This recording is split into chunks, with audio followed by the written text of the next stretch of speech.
Baik, sebelumnya Assalamualaikum warahmatullahi wabarakatuh. Waalaikumsalam. Waalaikumsalam warahmatullahi wabarakatuh. Selamat pagi semuanya, yang saya hormati Kak Cahyo selaku Asdos dan rekan-rekan semuanya. Di sini saya Feni Sundari dengan NPM 2213032032. Di sini saya sebagai moderator dari kelompok 6 yang akan memandu berjalannya presentasi pada pagi ini yang berjudul Pemerintah yang Baik dan Bersih. Dengan anggota kelompok saya yaitu Izin memperkenalkan diri, nama Jelis Pramadanti dengan NPM 2213032034.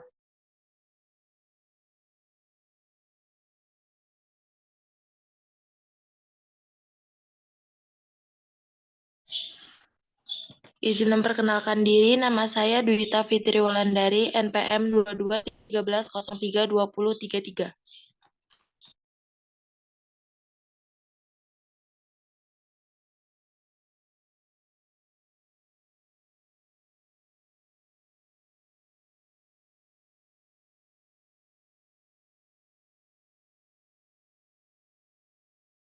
Izin memperkenalkan diri, nama saya Susiati, NPM 2213032035.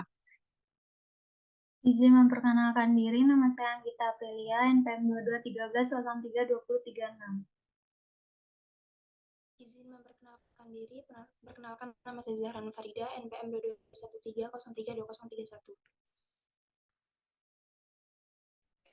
Baik, materi yang pertama akan dijelaskan oleh rekan saya, Jelis. Kepada Jelis saya persilahkan.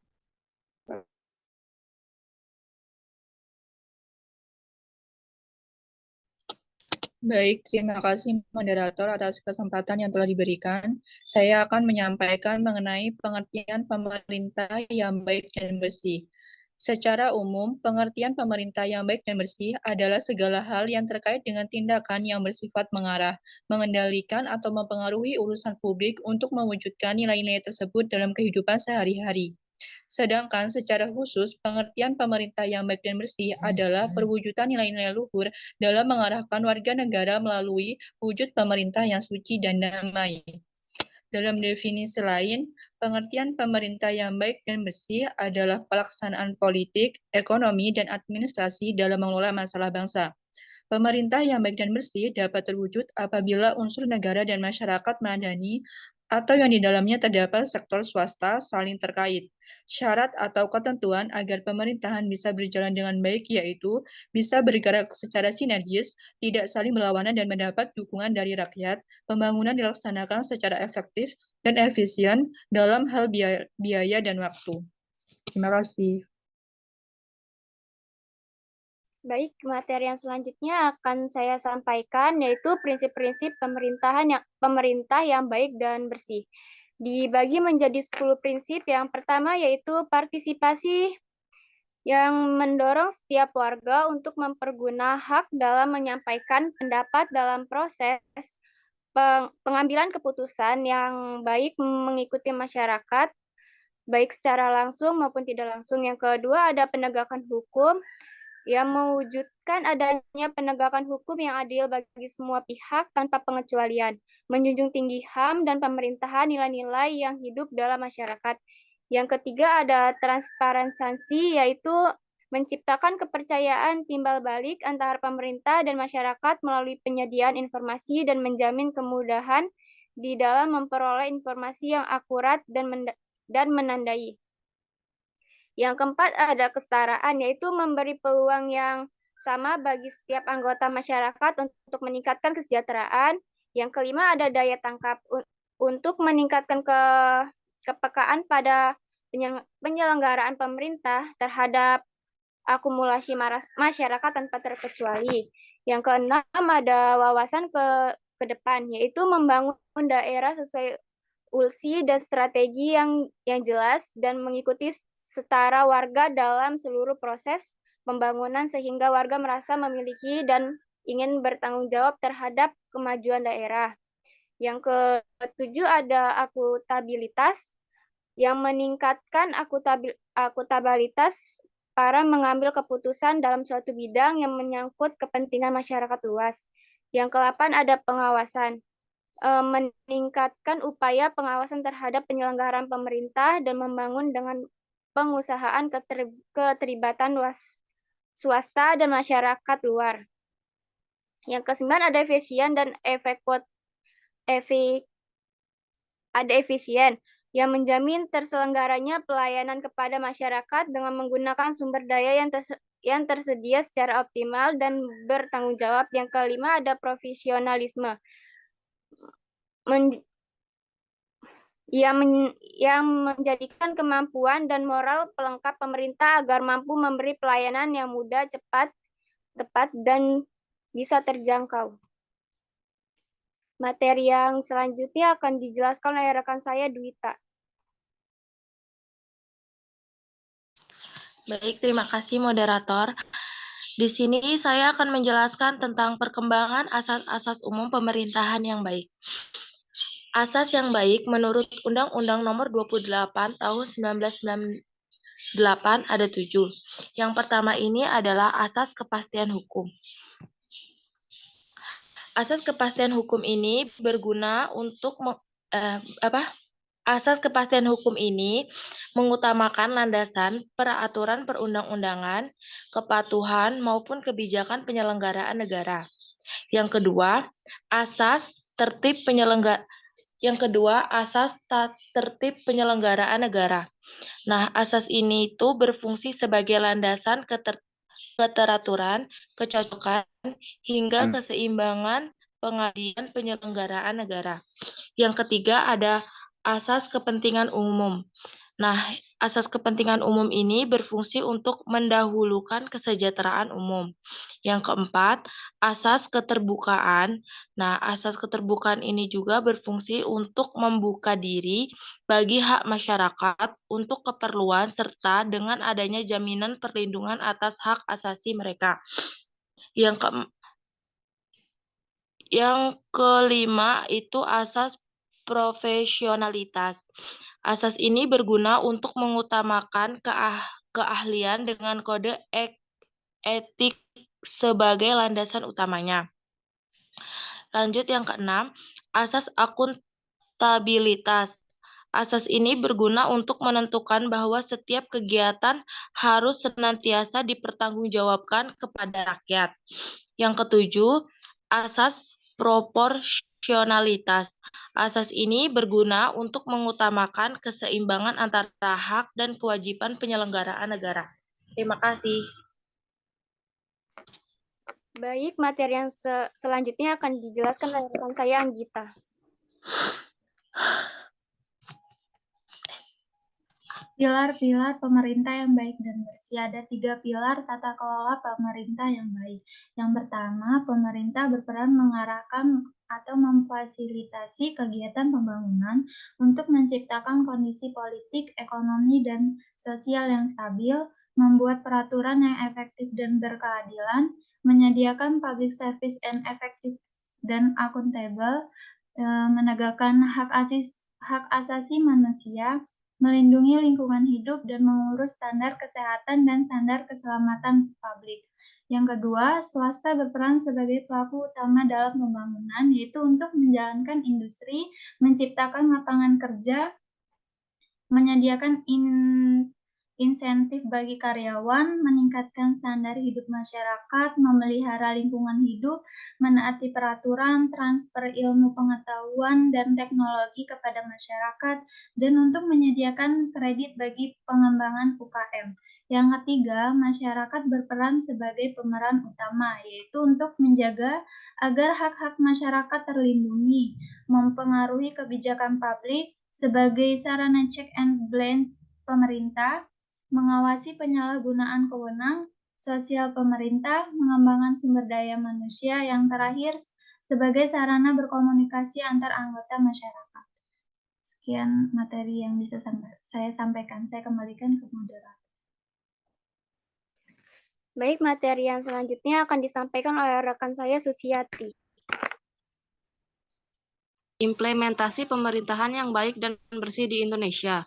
Good governance dapat dipadankan dengan istilah pemerintahan yang baik, bersih dan berwibawa, dan bahwa Penyelenggaraan pemerintahan yang baik dapat diartikan sebagai suatu mekanisme pengelolaan sumber daya dengan substansi dan implementasi yang diarahkan untuk mencapai pembangunan yang efisien dan efektif secara adil. Untuk mencapai kondisi sosial ekonomi di atas, proses pembentukan pemerintah yang berlangsung secara demokratis mutlak dilakukan.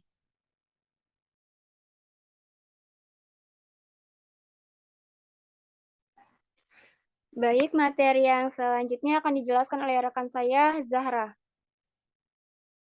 Terima kasih moderator atas kesempatannya. Di sini saya akan menjelaskan sedikit materi mengenai upaya mewujudkan pemerintahan yang baik dan bersih di Indonesia. Ada beberapa upaya yang dapat mengembangkan good governance adalah dengan meningkatkan inovasi dan kreativitas. Inovasi yang dimaksud adalah inovasi yang menjamin setiap instansi pemerintah sehingga dapat melakukan beberapa bentuk pembaharuan dalam penyelenggaraan pemerintah daerah sehingga dapat mendukung tercapainya proses good governance. Karena inovasi bagi pemerintah daerah menjadi sebuah keharusan dalam mencapai kemakmuran dan kesejahteraan di daerahnya. Inovasi ada untuk menciptakan perubahan pada setiap lapisan pemerintahan demi tercapainya pemerintahan yang good governance. Sedangkan kreativitas merupakan pengembangan ide baru. Berbeda dengan inovasi. Inovasi merupakan proses penerapan ide tersebut secara nyata ke dalam praktik, yaitu ke dalam pemerintahan. Terima kasih. Mungkin cukup materi yang dapat kami sampaikan. Bagi teman-teman yang ingin bertanya, kami persilakan. Kami membuka 3 penanya.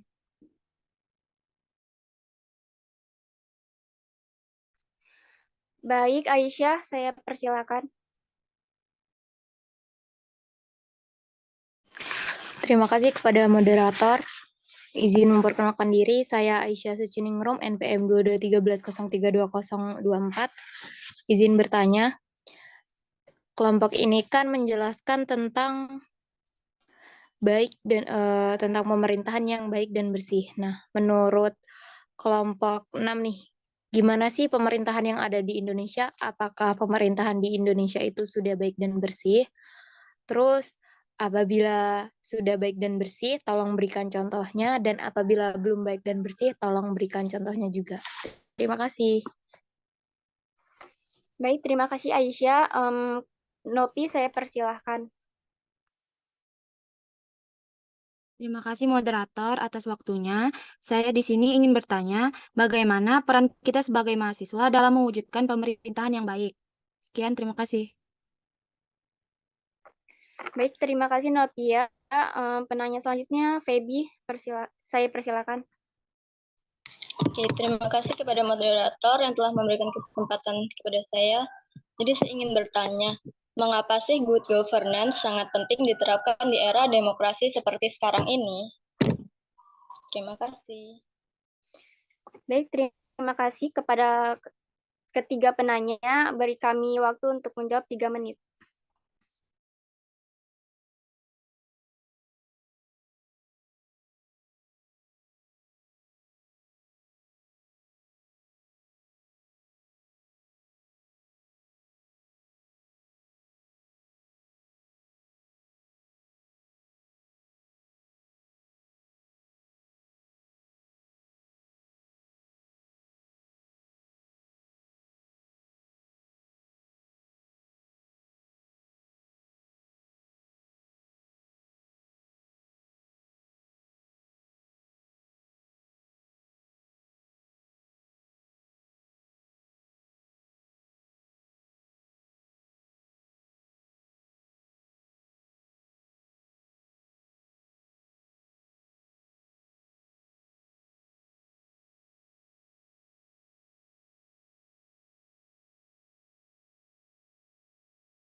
Baik, pertanyaan dari Aisyah akan dijawab oleh rekan saya Dwita.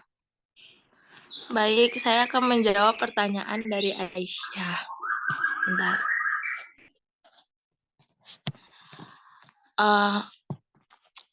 Aisyah nanya, menurut kelompokmu, apakah pemerintahan Indonesia sudah baik dan bersih?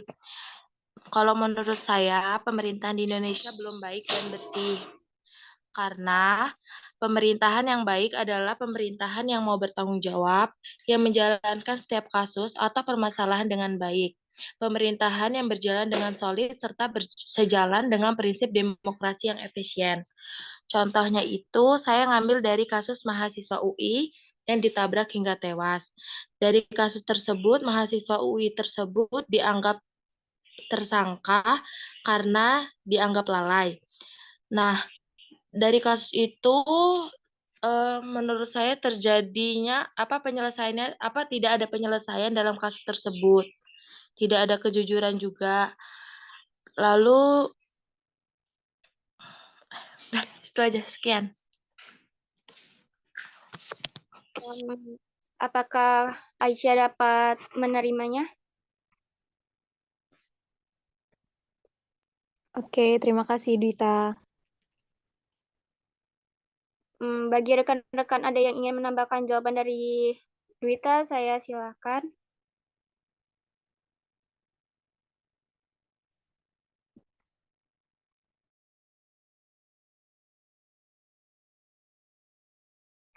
Kalau cukup, langsung dijawab pertanyaan yang kedua dari Novia yang dijawab oleh rekan saya Zahra.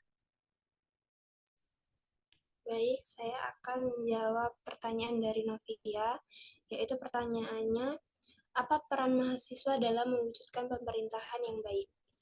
Mahasiswa memiliki tiga peran penting untuk mewujudkan pemerintahan yang baik, yaitu agent of change, agent of control, dan iron stock. Agent of change sendiri yaitu mahasiswa harus peka dan mau bergerak untuk mengajak masyarakat atau bahkan merubah masyarakat menjadi lebih baik apabila ada kesalahan dan perlu diperbaiki. Mahasiswa harus bisa bertindak sebagai katalis atau bisa disebut sebagai pemicu terjadinya sebuah perubahan dan mengakselerasi perubahan yang dirasakan oleh seluruh masyarakat. Dan yang kedua yaitu agent of control. Sebagai mahasiswa harus bisa menjadi kontrol sosial dan juga kontrol pemerintah apabila ada kebijakan yang tidak sesuai dengan lapangan dan yang menyengsarakan rakyat. Selanjutnya, iron stock. Mahasiswa sangat diharapkan bisa menjadi generasi yang berani dan kuat serta memiliki jiwa kepemimpinan yang bermoral baik untuk masa depan bangsa dan negara.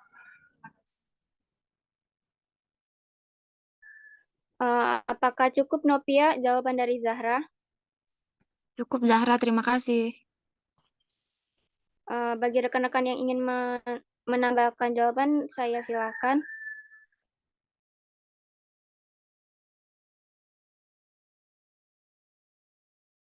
Kalau tidak ada, pertanyaan yang ketiga dari Feby akan dijawab oleh rekan saya Susiati.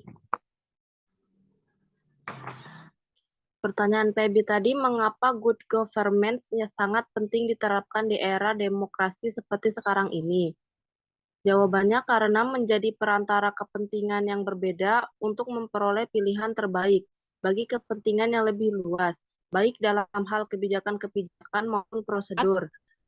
Lembaga negara mempunyai kesempatan untuk meningkatkan atau menjaga kesejahteraan mereka.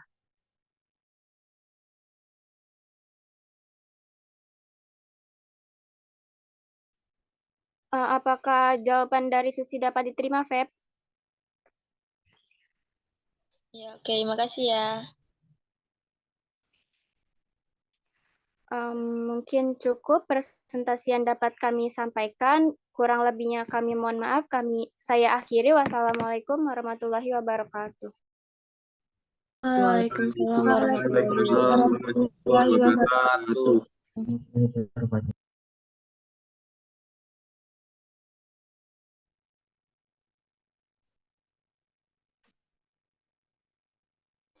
Saya kembalikan kepada Kak Cahyo. Oke, baik. Terima kasih kepada Feni selaku moderator dari kelompok 6. Ya, ini berarti pertemuan kita yang terakhir sebelum UTS. Berarti untuk minggu depan kita UTS. Jadi kakak minta tolong untuk segera disiapkan